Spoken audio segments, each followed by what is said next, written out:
বিশাল বড় বড় পাঠাগার ছিল।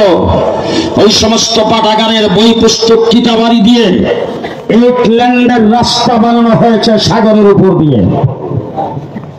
মুসলমানদের সমস্ত কিতাবাদি তাফসীর, ফিকহ, হাদিস এইগুলিকে ধ্বংস করার জন্য আলাদা মন্ত্রণালয় কায়েম করেছে ইংরেজ সরকার।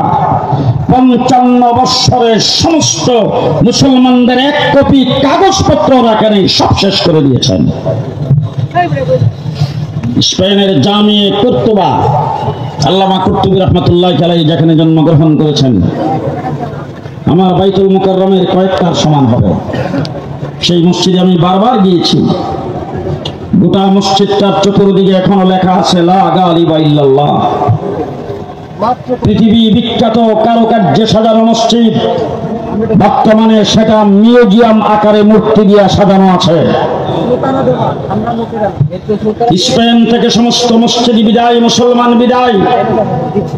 যখন ইংরেজ ক্ষমতা দখল করেছেন, তখন স্পেনের মুসলমান ভীত সন্ত্রস্ত হয়ে যখন কাঁপতে শুরু করেছেন, তখন ইংরেজ মুসলমানদেরকে ধোঁকা দেওয়ার জন্য বলেছে, তোমরা তোমাদের ইবাদতখানা মসজিদে প্রবেশ করো, তোমাদেরকে কেউ কিছু বলবে না, নিরাপত্তা দেওয়া হবে।